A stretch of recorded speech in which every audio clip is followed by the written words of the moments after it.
Every club. Every day. The Global Sports Podcast Network. Hello everyone, and welcome back to the Daily Wolves podcast. I am here today joined by, the full team really, back from international duty. I am your host today, Nathan, and I'm joined by Will. Will, how are we doing? Yeah, I'm all good, thanks. Happy Friday. Happy Friday. I didn't get that one in. I should have. That was the opportunity there. And Chris, How are we doing? How was your international break? My international break was full of man flu and struggles against the cold, and which is probably more joyful than much else has been going on in the life of Warhampton Wanderers. But other than you almost forgetting to say who you were and Will stealing my line, I'm okay. I'm surviving. Yeah, it's a good start. It's a good start on a Friday morning. I guess to start us off, I wanted to get. Well, Will and I recently spoken a little bit about something that's not to do with Wolves at all, and that is the big news that Thomas Tuchel has been announced as the new England manager, starting off in January 2025. And I'd like to get your thoughts on that, Chris, and what your overall feeling is around that appointment. Oh, man. To be honest, again, the news, I'll confess, the news almost passed me by because I genuinely have been not quite well. I'm making a joke of the fact it's man flu, but I've been paying very little attention to the news during the break. And so I just caught a headline somewhere at some point about, the new appointment. And I was like, oh, okay.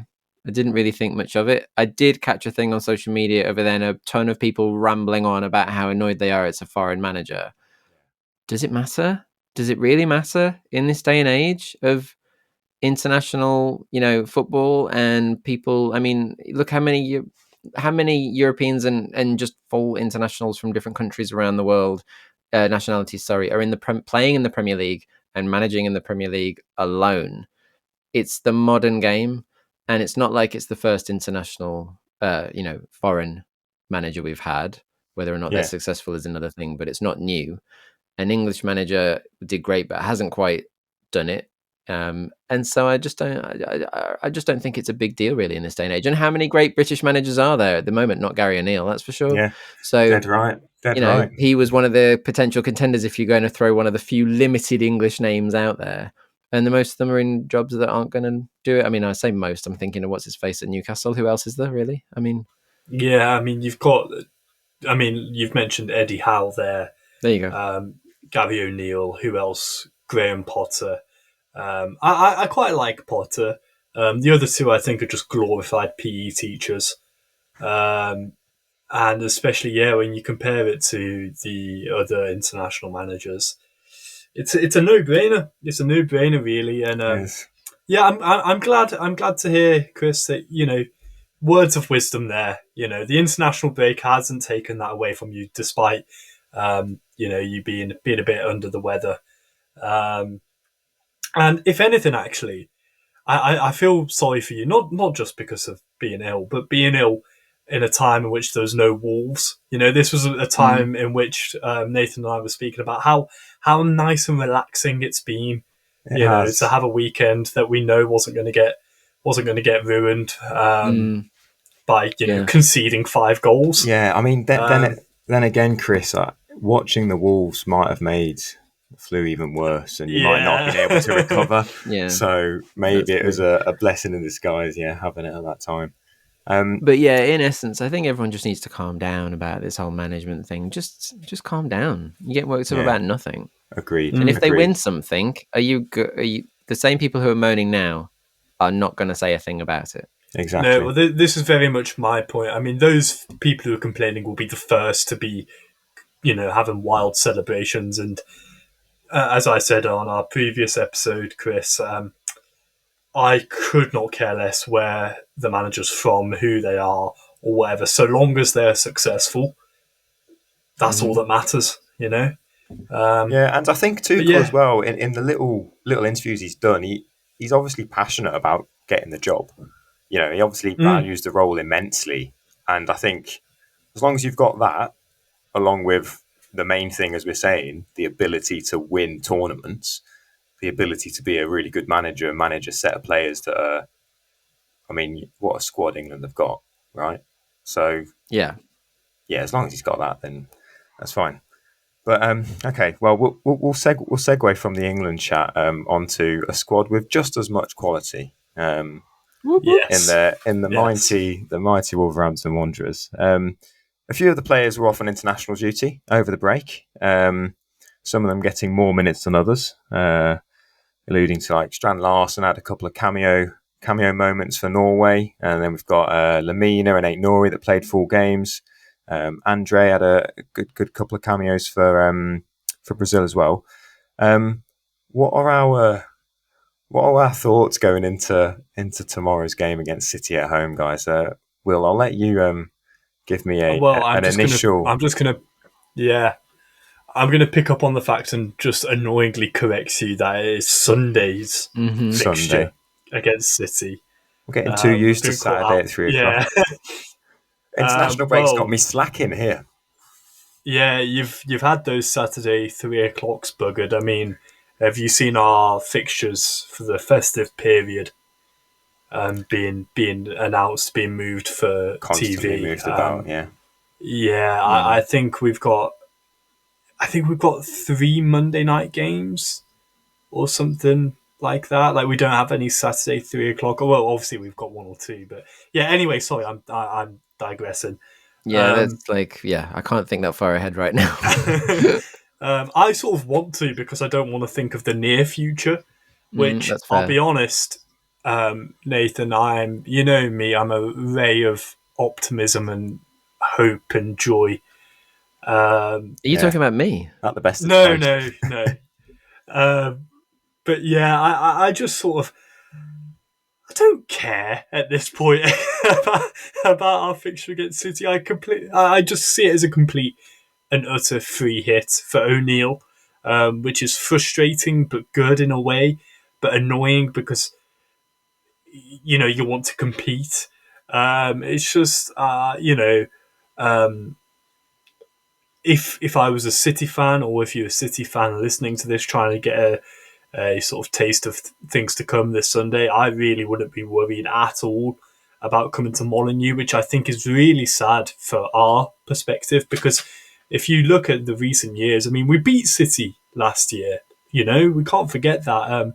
There was a classic game, Nathan, that you mentioned on our last episode.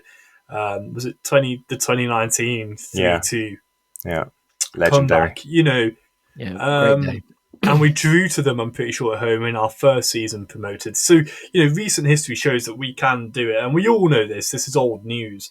But now it seems that this start to the season has completely sucked that belief and that attitude and mentality out of Wolves as a club and out of the fans at Molineux. Maybe that's just me. But I really can't see a way in which this ends positively for us. I think the best we can hope for is a respectable scoreline and a sort of hard fought performance. Yeah. Chris, I'm hoping for a bit of positivity from you here, to be honest. I mean, you can blame some of it on the way I'm feeling, but I have to say I'm not feeling that positive either. And normally, as Will said, what's frustrating is that previous seasons we always felt like, whether it's Man City or one of the other teams that's normally sitting in the top 4 to 6, you always felt like we could take stuff from there, whether it's home or away, that you could get something from the game.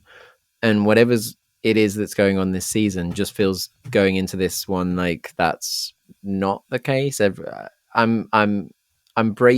feel like I'm bracing. There's a cat. I'm bracing for the worst. I just feel fatigued. I feel like the international break has almost made it worse, because it's just drawn out this tension of waiting for defeat. Just waiting for the inevitable defeat to come, and how many goals is it going to be? And I'm hoping I'm wrong. I'm hoping more than anything. Like, obviously, I hope more than anything they come out, whatever formation it is, and they prove us all wrong, and they do something. Even if they lose, that they do something to give us hope, and I'm just worried that's not going to be the case. Yeah, and I'd just like to mention just there, you spoke about whether it be Man City or one of the other, top teams, that it always felt like, we could do them here. We could get something from this because we've got the mix of that passion and aggression as well as the quality and belief. And I think of the players in our team that would make things happen for us. Sorry, just hearing Chris's cat there just purr down the mic. Probably speaking more sense than me. But no, I look at that whole notion of the belief and fight to get a result. And Chris, you used the word there, fatigue.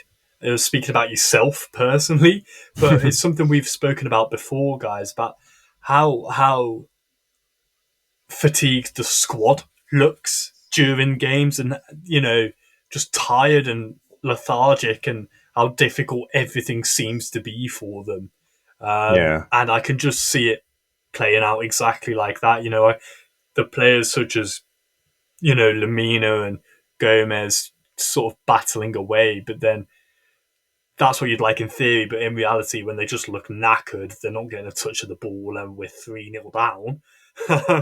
There's not going to be many happy faces, I don't think. Yeah, well, guys, before we continue down the path of impending doom, here at the Global Sports Podcast Network, we spent a lot of time selecting our delivery platform.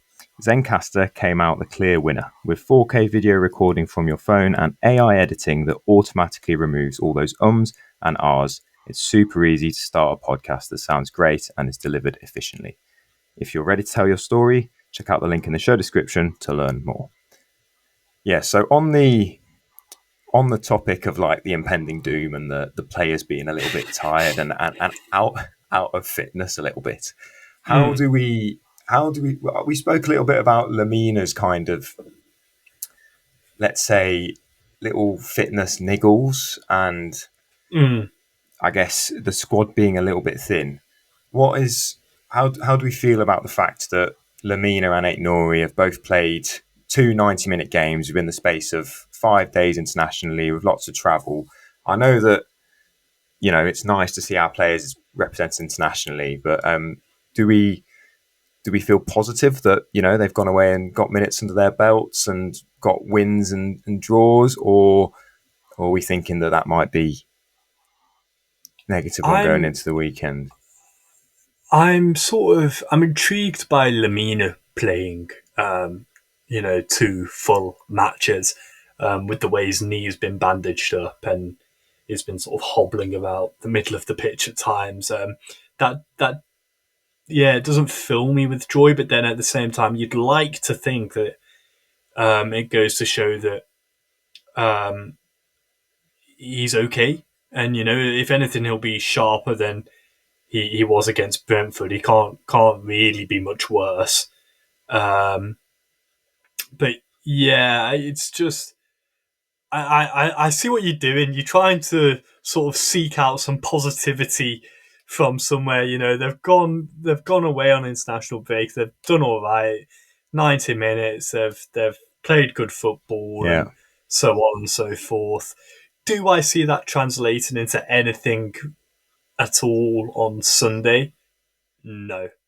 I know that's putting it bluntly, but yeah, that's the truth of it, in my opinion. Yeah, Chris, what do you think? Yeah, and I mean, let's hope every time he goes away for these trips that Aït-Nouri always comes back fit, because who else is going to play that spot? He's going. There isn't really anyone else who can do it, and if it's 5 at the back, even more so as a left wing back. I mean, it's scary. We'd be ruined without him. Yeah, the lack of depth is scary, and I know that's an ongoing thing. Like that's been ever present, but it just seems even worse now, because if they go to some kind of back 3, back 5 formation, then you've got young Master Pond on the bench as the backup potentially. I've decided that's what I'm going to call him, Master Pond. Because when you're young, you're not Mister, you're Master, right? and then so he's Master Pond, and that makes me just want to say Master Pond. Would Bastien Mwepiu, have I said that correctly? Expertly pronounced. I think that's exactly how they say it in France, to be fair. The amount of times Chris and I struggled to pronounce that during the summer when we were linked to him. But oh well. We'll go with what you said. But yeah, he's been training after being injured, so there's a bit of depth there, I suppose, maybe. Potentially, but still very young and raw. And like you said, he had the injury. It was Pond on the bench in the last game, right? Because of injuries. So, but yeah, my point was that it's going to be extremely shallow. And I mean, I don't want to see Lamina ending up at centre back again at some point late in the game. I can just see it. Because someone's going to get tired or get injured, and then they're going to have to put someone in there. And rather than trust a potential youngster for 20 minutes, he's just going to be like, "No, let's just drop Lamina into centre back and carry on." Like, no, I don't want it. Yeah, no, I can't see a way in which O'Neill has or will have sort of tactically outclassed Pep with the players we've got available and with the run that we have been on. Chris, to give you some context on my sort of thoughts coming up to the game, I mentioned to Nathan on our previous recording that in my fantasy team, I've captained Haaland and Bernardo Silva is my vice captain. So that's just a little snippet of how I predict things unfolding, I think. Gosh, I mean, I can't blame you. Yeah, on the other end of things, I captained Huang and vice captain Matt Doherty. So there's always a chance. But they both love scoring against Man City, right? They could be their day to shine. But I think you have to get lucky against City, right? If you think of certain players or certain teams that have got results against City in the past, you always have to count on a little bit of luck, and we have as well. So you just got to be there to capitalise, haven't you?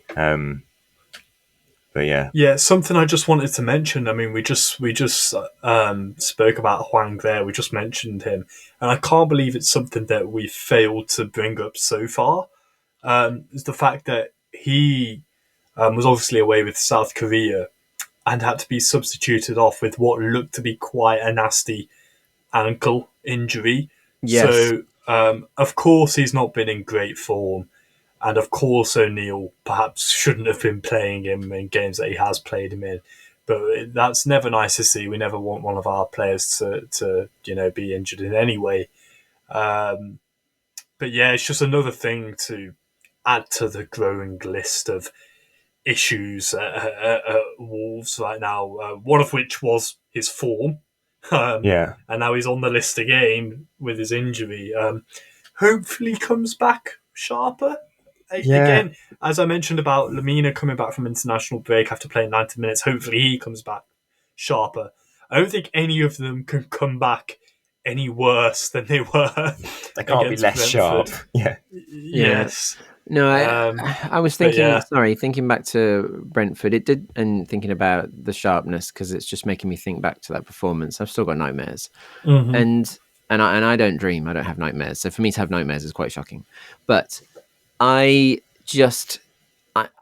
more I think about it, the more frustrated I am that Lamina was having such a game and Gary O'Neill didn't sub him off. Like didn't have the courage to remove him from the game. Does anyone else feel that? Like he pulled Andre off and left Lamina on there. And I know he's the captain, but it just feels like he was having such a shocker. Even at that point, like, come on. Sometimes it's just bugging me. You've got to make the big decisions as a manager. Like you've just got to make the decisions that are right to get a result. You just have to. There shouldn't be loyalty to leaving your captain on the pitch because he's your captain. That should at no point be the case.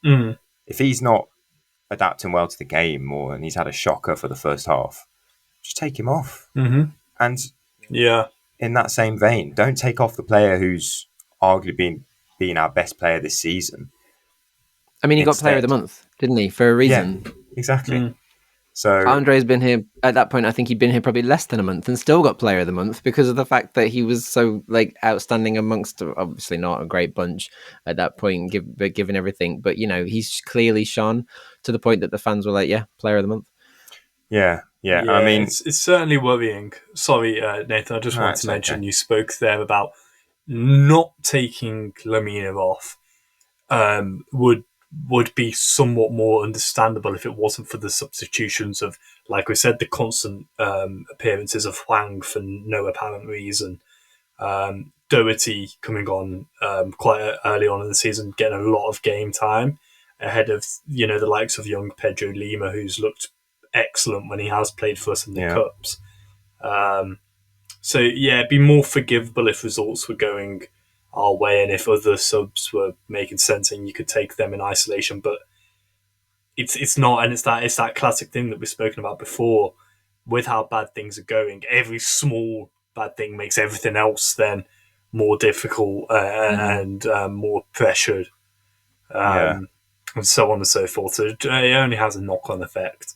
Yeah, definitely. Well, sorry, you go, Nathan. Go, Nathan. Well, I was just going to talk about Andre being the shining light and how this podcast, also being a shining light, is part of the Global Sports Podcast Network, the only network bringing you exclusive daily news and views on your Premier League team, the Premier League, women's football and fantasy football.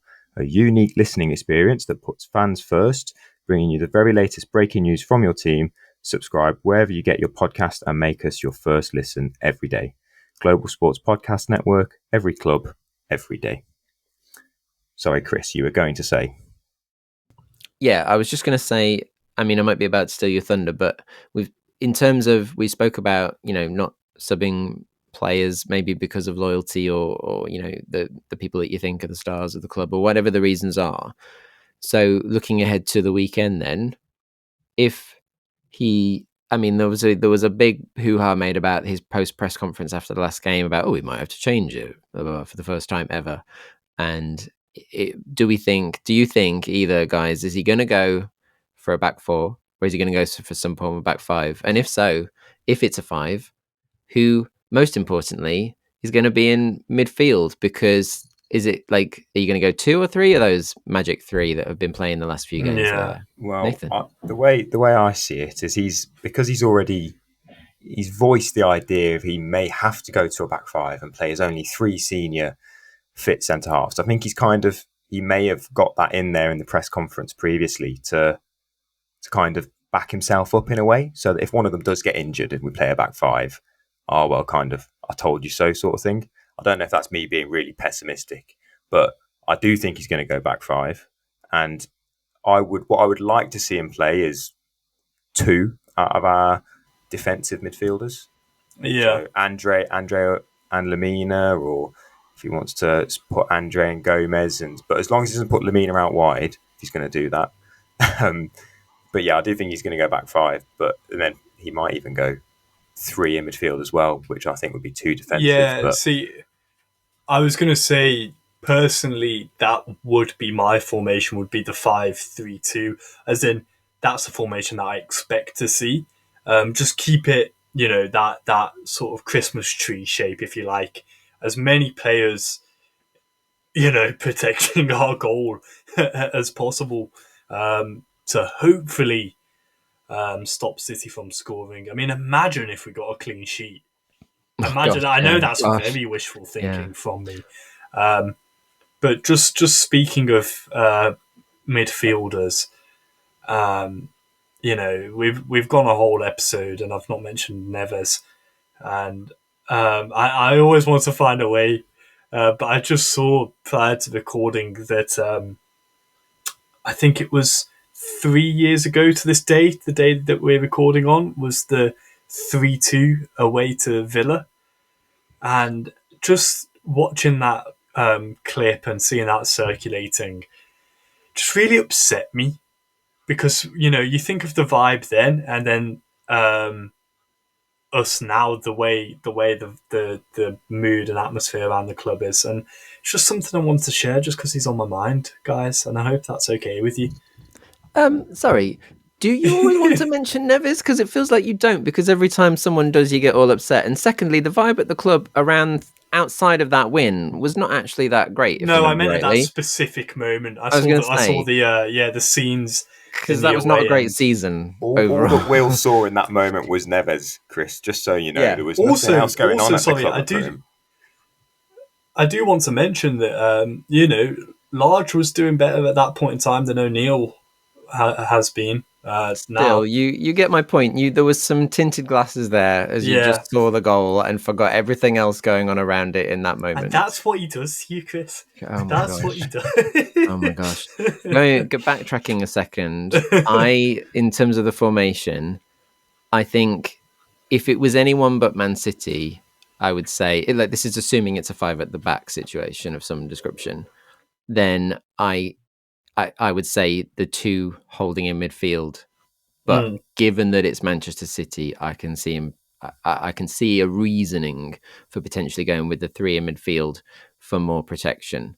If it was anyone else, I would definitely say 2 holding, and then, but you'd have to, and then who do you remove? Yeah. Arguably, it's between Lamina and João Gomes, because you can't not have Andre in there if you're going to go 2 holding. Yeah. Who do you drop out of those 2? Just quickly.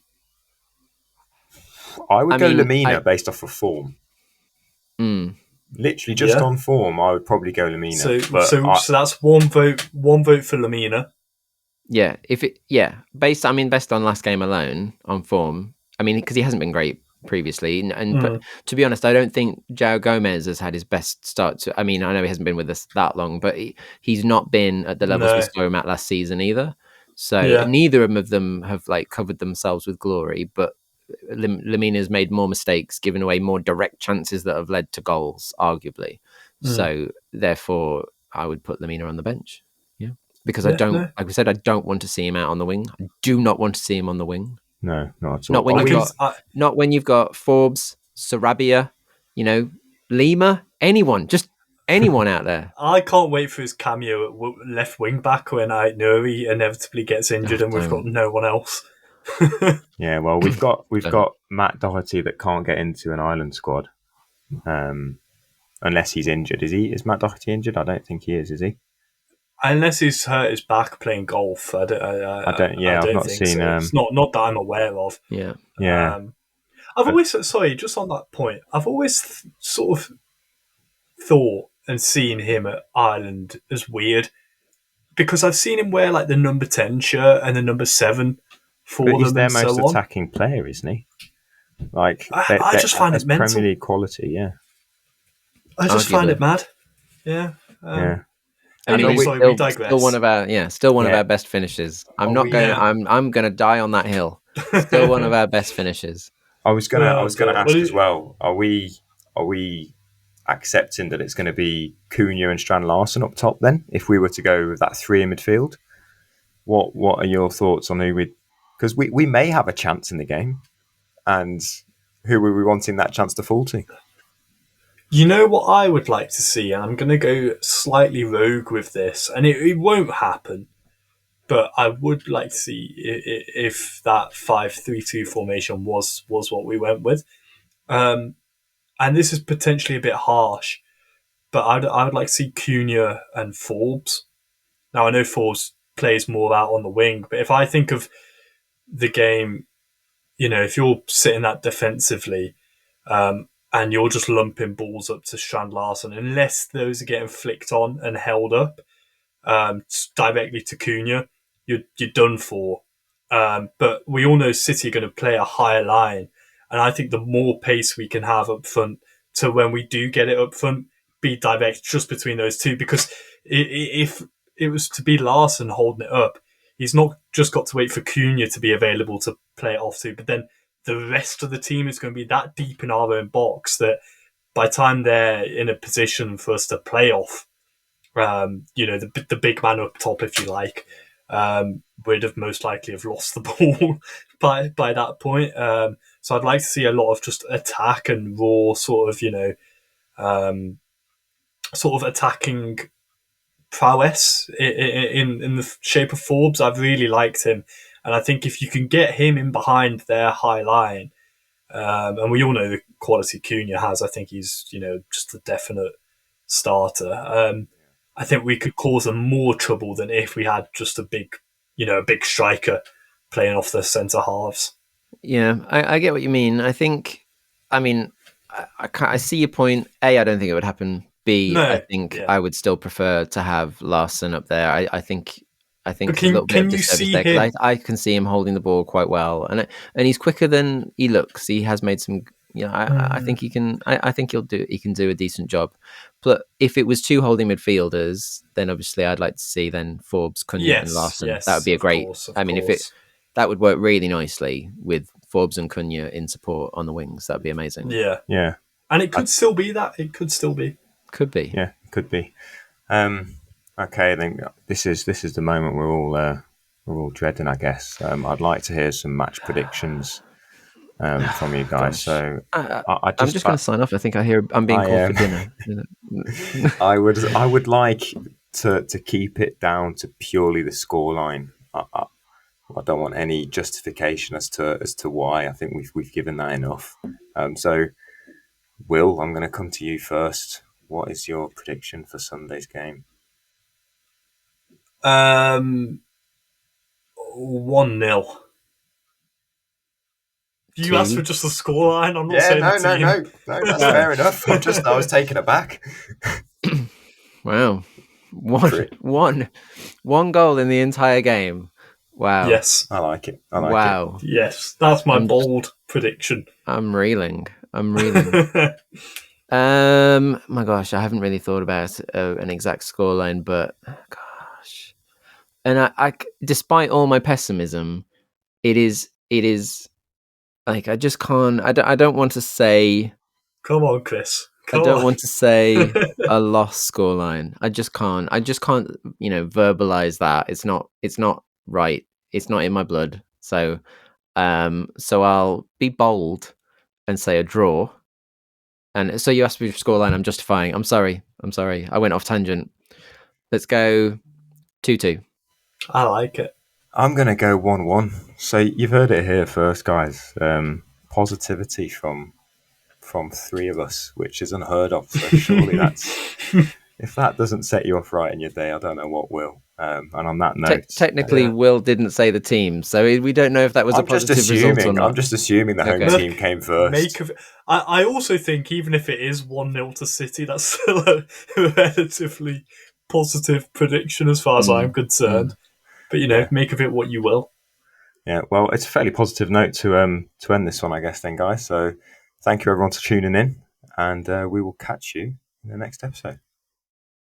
Up the Wolves. Every club, every day. The Global Sports Podcast Network.